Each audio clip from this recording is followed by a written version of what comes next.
Bonjour famille, bonjour peuple de Dieu, bonjour famille élargie. Nous remercions Dieu pour Jésus-Christ. L'Église fête aujourd'hui l'ascension, le retour au Père. Essayons d'analyser son évangile au-delà de l'enthousiasme et de l'euphorie des simples festivités de chacun de nous. Jésus va au Père. En fait, la séparation suscite la tristesse. Mais Jésus a dit à ses apôtres, « Il vous est avantageux que je m'en aille, car si je ne m'en vais pas, le consolateur ne viendra pas vers vous.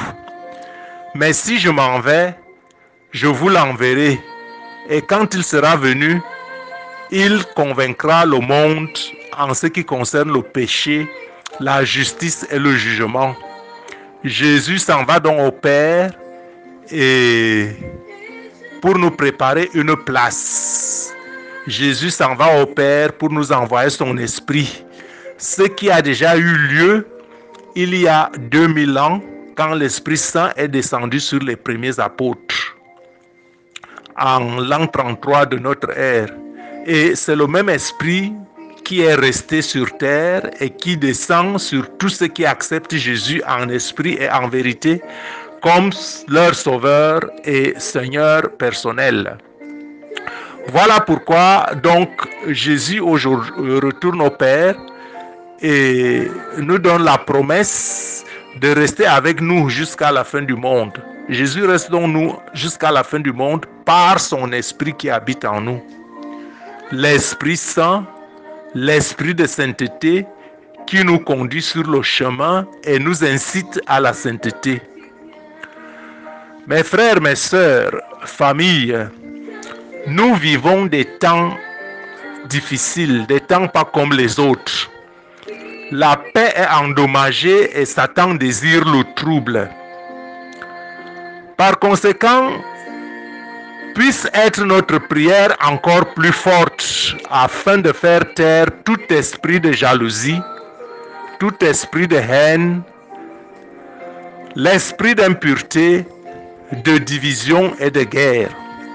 Soyons bâtisseurs de paix et porteurs de la joie du ressuscité qui monte vers le Père nous préparer une place. Car en effet, Jésus dont nous commémorons la montée aujourd'hui revient bientôt chercher son Église pour être toujours avec lui. En attendant, répandons en nous et autour de nous son amour et l'amour de son évangile de paix, lui qui souhaite que tout être humain soit sauvé de la colère le jour que cette colère, la colère de Dieu s'enflammera, afin que le bien soit vainqueur en chaque homme.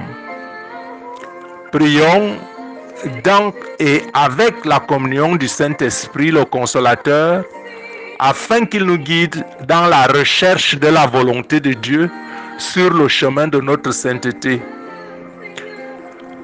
Prions à ce que ceux qui sont loin de la prière se convertissent par nous. N'ayons pas honte de l'Évangile.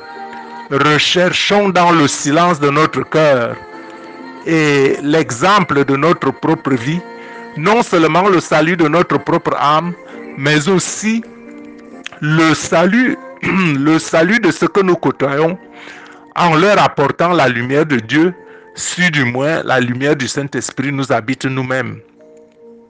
Que la prière nourrisse notre âme et la transfigure en une fleur agréable à Dieu et à ceux qui nous côtoient. Et sur ce, bonne fête de la commémoration de la montée de Jésus au Père pour nous préparer une place. Apprêtons-nous et soyons prêts, car personne ne connaît ni l'heure ni le jour. Crois et tu verras, ne crois pas et tu perdras ton âme. Maintenant, je veux vous donner un message du Seigneur à sa servante un message du 9 avril 2022. Le Seigneur dit, je peux retourner toutes choses pour servir mon but. Je peux retourner toutes choses pour servir mon but. Ma fille écrit mes paroles pour ceux qui ont des oreilles pour entendre. Beaucoup parmi mon corps ne tiennent toujours pas compte de la plénitude. Plénitude ici comme intégralité de ma provision. Le Seigneur dit ici que son corps ne tient pas compte de la plénitude de sa provision. Il continue. Ils vivent dans la crainte que ce que j'ai accompli sur la croix ne soit pas suffisant. Ils donnent à l'ennemi le pouvoir sur eux et avec leurs mots négatifs, leurs pensées négatives et leurs émotions négatives, au lieu de se concentrer sur mes promesses pour eux. Mes enfants, c'est maintenant que vous devez aborder le combat du point de vue de ma victoire. Peu importe comment l'ennemi vient contre vous, votre première réponse doit être la confiance en moi. Je n'ai pas laissé une seule chose incomplète. Lorsque je suis mort sur la croix, c'était une victoire à 100% sur l'ennemi. Pourtant, la plupart de mon église vit comme si ma victoire n'avait pas été gagnée. Ma victoire signifie la victoire sur tout. Ma victoire signifie la victoire sur tout. La victoire sur toutes les façons dont l'ennemi peut vous rendre impuissant. Vous n'êtes pas sans défense, mes enfants. Tout ce qui est mien vous a été promis. Mon tout. Et je me suis sacrifié pour vous. Quelles que soient vos luttes, ayez foi que par moi, vous les surmonterez. Bien que les ténèbres sur votre terre semblent être accablantes en ce moment, les miens ont besoin de se lever dans la lumière de mes parfaites promesses. C'est par les miens qui porteront ma lumière aux nations que beaucoup d'autres seront sauvés. Tandis que les prophètes qui prophétisent le malheur expriment les plans de l'ennemi, mes prophètes de paix parlent seulement de mes plans pour ma création. Rappelez-vous bien ceci. Concernant les plans de l'ennemi, beaucoup tomberont au sol sans voir le jour. Certains en ayant entendu parler sans qu'ils aient pu dépasser le stade de la rumeur. Je permettrai seulement au plan de l'ennemi de se dérouler la durée nécessaire pour obtenir qu'une plus grande partie de ma création voie enfin ma vérité. L'ennemi se déchaîne contre ma création, mais j'ai déjà payé le prix dans sa totalité. Toutes les dettes ont été payées.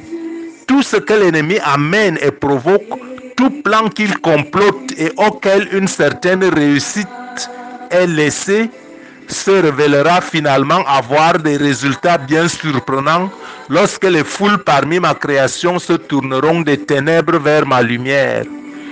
Je peux retourner n'importe quoi pour mon dessein, mon objectif, et mon objectif est de sauver. Ne vous alarmez pas, mes enfants. Quand vous verrez et entendrez certaines choses prendre place, comme j'ai partagé avec mes scribes d'antan, leurs idoles seront transformées en poussière. Oui, beaucoup seront renversés brutalement dans ma réalité quand certaines choses prendront place. Comme je l'ai délivré à un grand nombre des miens, les choses ne reviendront jamais à ce qu'elles étaient. Ma création se bat pour revenir à la normale, mais la normale a été balayée. Ce qui est important maintenant est que les miens ne perdent pas la foi. Ma protection couvre les miens et je vous instruirai et vous enseignerai dans la voie que vous devriez suivre. Je guiderai avec mon œil, comme il est écrit en Somme 32, verset 8. Je te rendrai avisé Je t'enseignerai le chemin dans lequel tu dois marcher et je te guiderai de mon œil. Pressez-vous en moi maintenant, mes chers enfants, car les choses sont sur le point de devenir très réelles. Vos prières pour le salut des perdus sont d'une grande utilité. Priez pour l'égarer constamment maintenant, mes enfants. Au moment où vous penserez avoir été vaincu, au moment où vous penserez que l'ennemi a gagné, je vous montrerai de nouvelles choses, des choses reflétant ma gloire, si éclatantes que vous en oublierez même l'existence de l'ennemi. Vous verrez mes miracles, mes merveilles et serez conduits hors des cendres et à travers la fumée aveuglante. C'est un temps où j'en accueillerai beaucoup dans ma bergerie, un nombre beaucoup plus grand que ce que l'ennemi sera autorisé à capturer. Ne laissez aucune crainte s'infiltrer dans vos cœurs, mes amours, car vous connaissez avec certitude mes plans pour vous. Je vous aime, mes enfants. Je ne vous quitterai ni ne vous abandonnerai jamais. Il y a les plans de l'homme, il y a les plans de l'ennemi, il y a aussi mes plans. Et mes plans sont parfaits et ne peuvent être altérés. Vivez dans ma paix parfaite et contemplez ce que je fais. Je vous aime, mes enfants. Yehoshua Hamashiach. Votre serviteur, Gabriel Messi.